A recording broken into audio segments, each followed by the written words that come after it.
Memanfaatkan lahan tidak produktif, seorang pria di Kota Depok, Jawa Barat membudidayakan ikan bawal. Dan hasilnya peternakan yang dikelolanya meraup omset fantastis sampai puluhan juta rupiah setiap pekannya. Ya, cuan ya. Nah, ini berikut kami hadirkan lika-liku menjadi seorang pengusaha ikan bawal, mulai dari pemberian pakan, pembesaran, hingga proses panen dalam segmen Sehari Menjadi.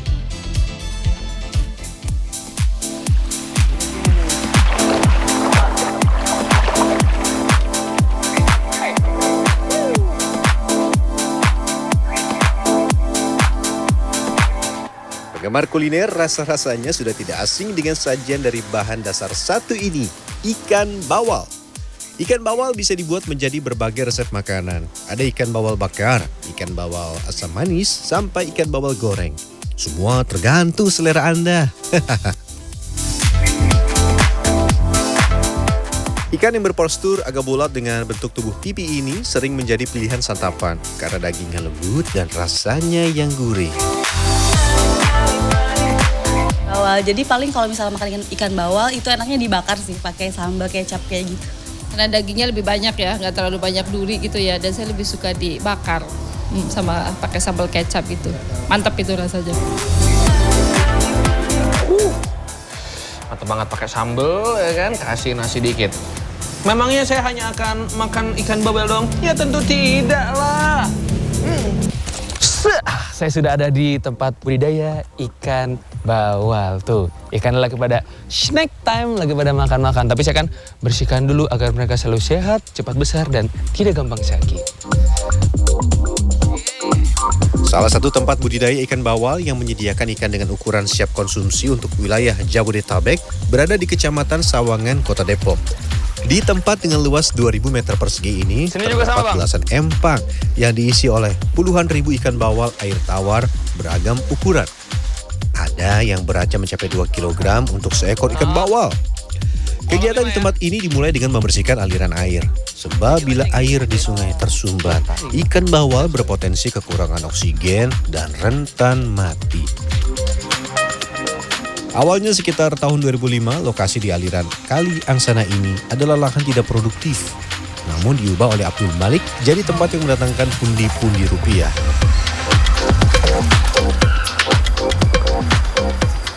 Wah, susah juga, Rek.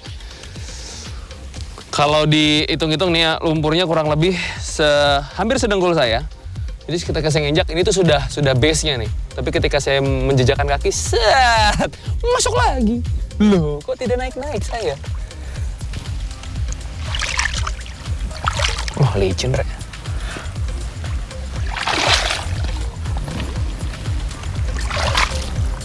Iya. Merosot. Yo, longsor. Bentar. Bisa.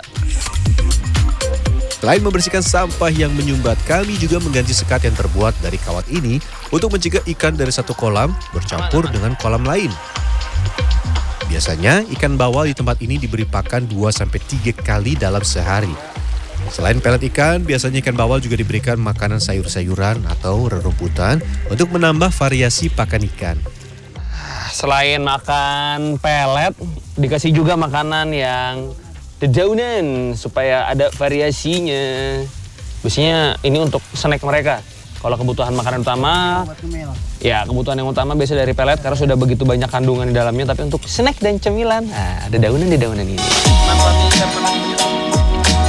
Selain kondisi air dan kebersihan kolam, pemilihan pakan yang berkualitas dapat mempercepat pertumbuhan ikan bawal.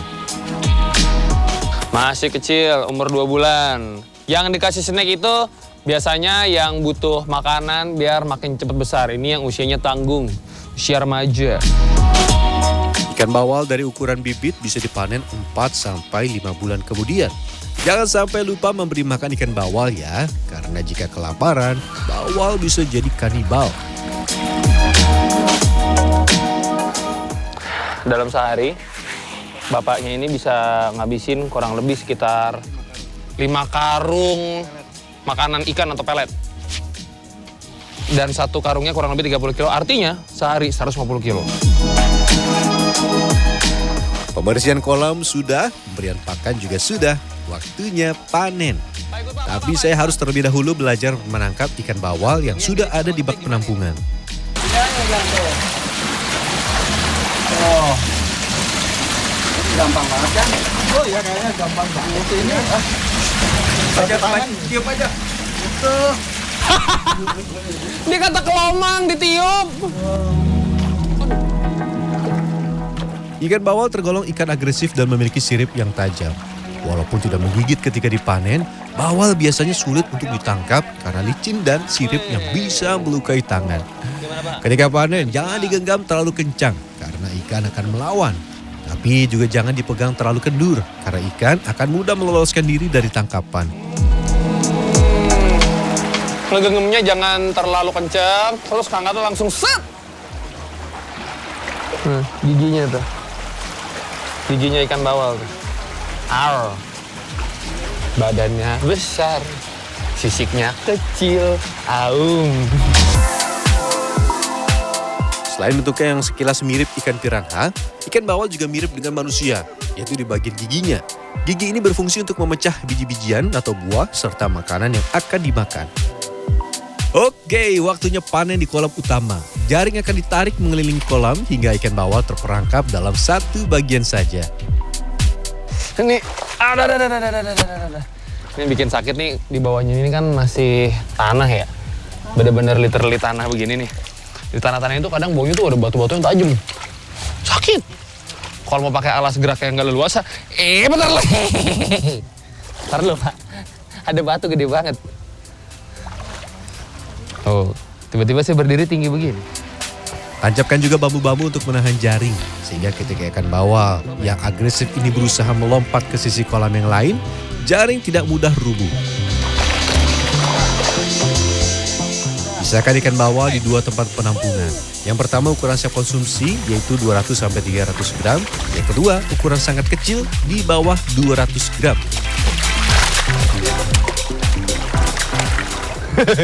Ini kecil gede Pak? Gede. Gede ya? Lompat. Dek, siapa Dek? Ya, maaf. Kita lanjut panen lagi. Dia kecil-kecil, tenaganya gede sekali. Tangannya besar. Wey, shalalalala. Sekali panen tempat ini bisa menjaring hingga 1 ton ikan bawal. Nah, dalam proses panen biasanya tidak berlangsung selama sehari, namun beberapa hari karena banyaknya jumlah ikan. Harga 1 kg ikan bawal bervariasi. Bawal berukuran besar sekitar 500 gram dijual Rp40.000 hingga Rp50.000 per kilogram. Sementara ikan bawal yang berukuran lebih kecil, sekitar 100-200 gram dijual Rp30 sampai Rp40.000 setiap kilogramnya. Selain lezat untuk dikonsumsi, ikan bawal juga digemari oleh para pemancing. Ikan bawal itu agak rakus ya, jadi pemancing itu dia senang dengan tarikannya. Bila di total, omset tempat ini mampu meraup 10-30 juta setiap pekan. Ya, setiap pekan. Ya, walau memiliki omset fantastis, tidak selamanya bisnis ini memiliki kisah yang manis. Itu pernah kejadian airnya nggak masuk. Kalau ini kan air lancar tuh, bagus airnya. Nah itu airnya nyumpel, pembuangan nyumpel, ikan mati semua. Pernah mati itu tahun 2019, mati hampir kurang lebih 3 ton itu mati. Manisnya pendapatan dari bisnis ikan bawal tentu menggiurkan, termasuk untuk saya. Tapi butuh komitmen dan konsistensi dari hari ke hari untuk menjaga dan memelihara ikan bawal sampai mencapai ukuran siap konsumsi. Nah, ada yang mau coba membudidayakan ikan bawal? Hati-hati ya, terluka tangannya seperti saya. Rian Fernando, Dwi Agung Yuljarto, Depok, Jawa Barat.